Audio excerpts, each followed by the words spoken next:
Strange. The others on patrol should have returned by now. Our food will be overcooked if we wait any longer. We will just have to start without them. Would you call Master Matoya and the others?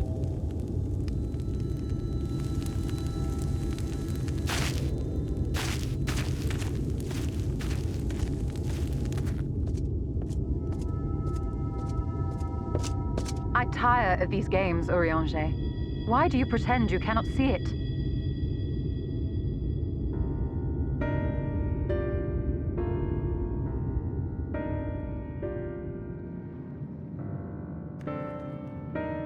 The blessing may spare him the fate of becoming a Light Warden. But you cannot be blind to the nascent corruption. He is not as he was in the Source.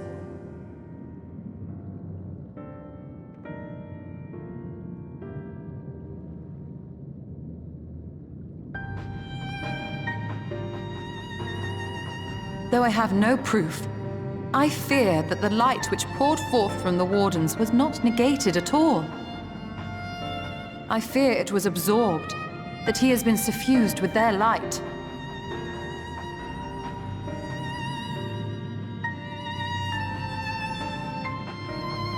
Though I have given thought to this possibility, I dare not speak until more is known.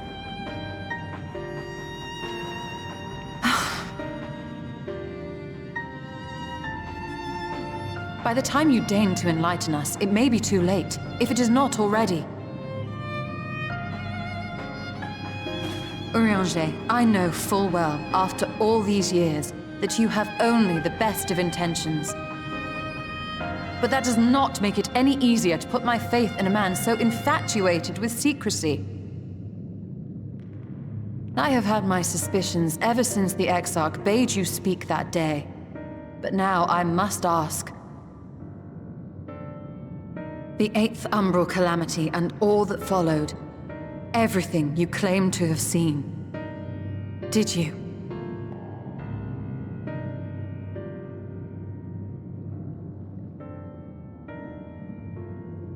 Help! Someone help!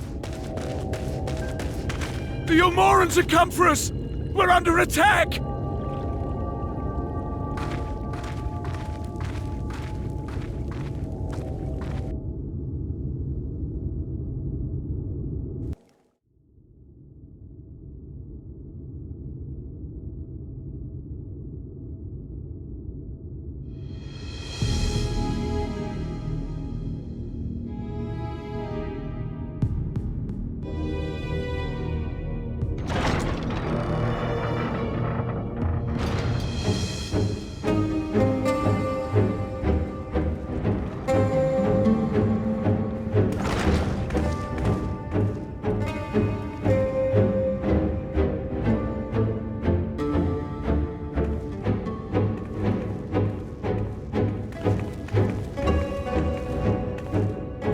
Lord Forthry, how good it is to see you.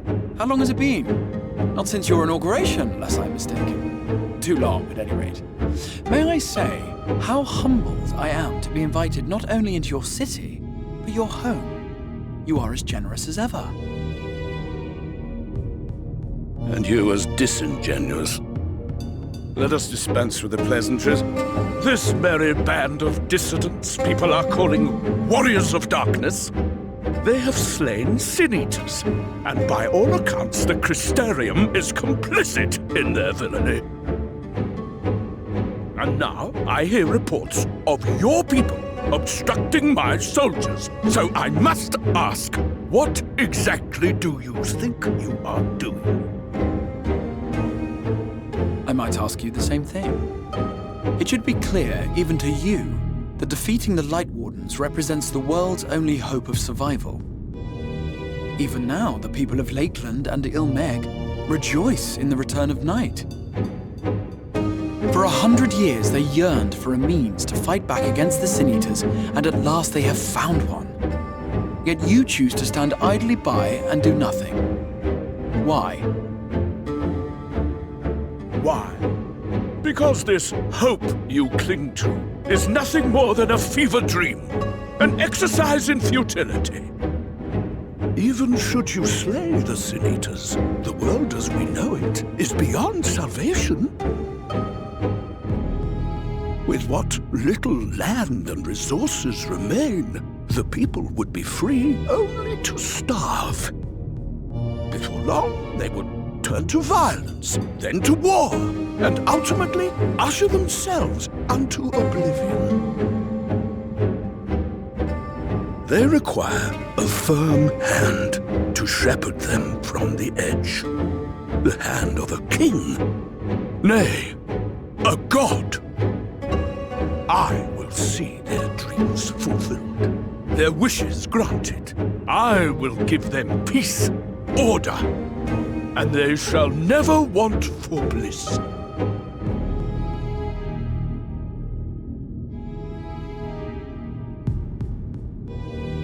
Men are fickle creatures who entertain vague ideals without the faintest notion what they cost. But a little fear can go a long way towards helping them realize what it is they truly need. Sanctuary. And they shall find none in this world save that which I afford them. That is why the Sin Eaters exist. To unite the world under my dominion. A paradise fit to grace the 8th Umbral era. What was that? A minor epiphany, nothing more.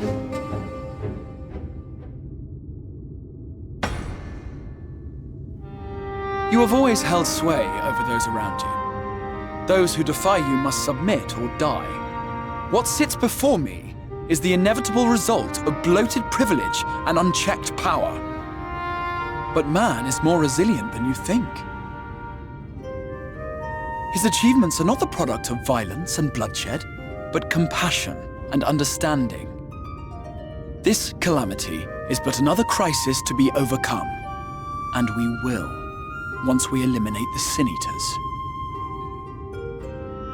You poor deluded fool. These people care not for the morrow. They care only for the now, and the contentment they lack. What good is a paradise to them if it is 1,000 years in the making, or even 100? You underestimate them, Lord Forthry.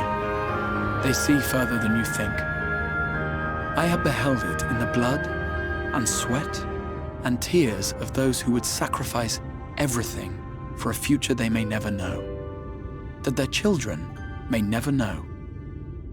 I have beheld it in the hopes and dreams of those who came before, which we bequeath to those who come after, that they might in turn build upon the foundations laid by our forebears.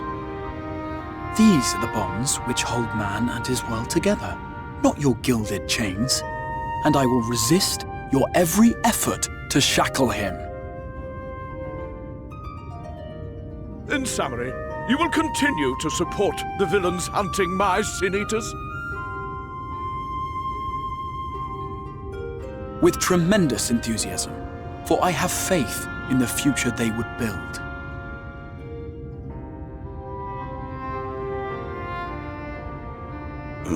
Why do I even bother? Fools, the lot of you! So naive! So painfully predictable! Did you imagine I did not know your mind? That I would wait until after this meeting to dispatch my forces? Even as we speak, they march to the Sin Eaters' defense. Insurrection will not be tolerated! The people of this world are mine to rule, mine to command. And you are no exception!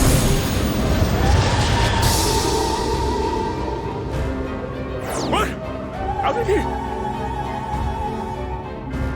Insolent swine! I will not stand for this! Do you hear me?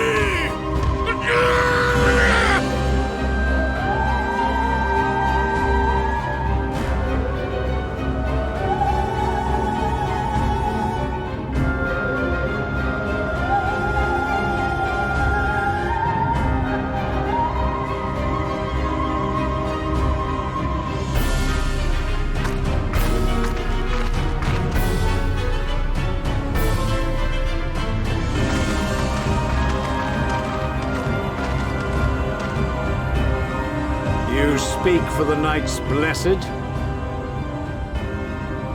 I do. I presume that is your doing. If you have come to parley, I must insist that you first return him to us. You're in no position to make demands.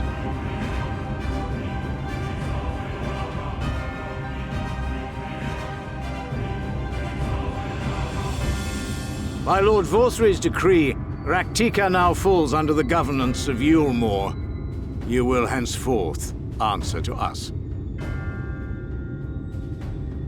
Is that so?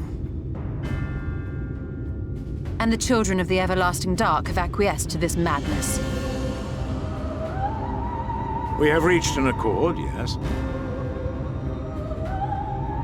Too many times have the Knights Blessed shunned Eulmoran's overtures of friendship. The risk that you harbor hostile intentions has grown too great to ignore. Therefore, his lordship has claimed dominion over this forest and bestowed executive authority upon the children of the Everlasting Dark. In his wisdom, Lord Vorthry has agreed to recognize ours as the only permissible expression of dark worship. It's one true faith. You and your false creed are a blight on these woods. A foul, unholy corruption that must be cleansed. Little wonder the Warrior of Darkness visits both Lakeland and Ilmeg, yet shuns Raktika. Your perverted teachings hold blessed Shadow at bay.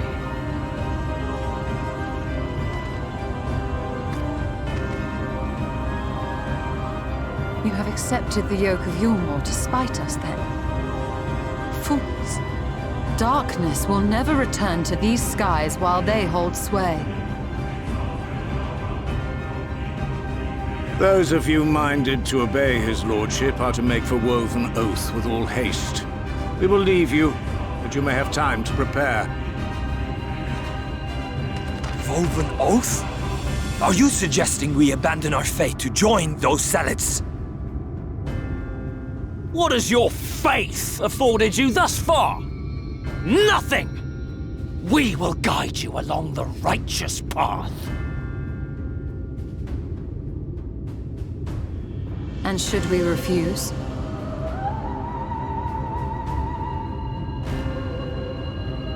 Anyone found here upon our return will be considered a traitor to Eulmoran and dealt with as such.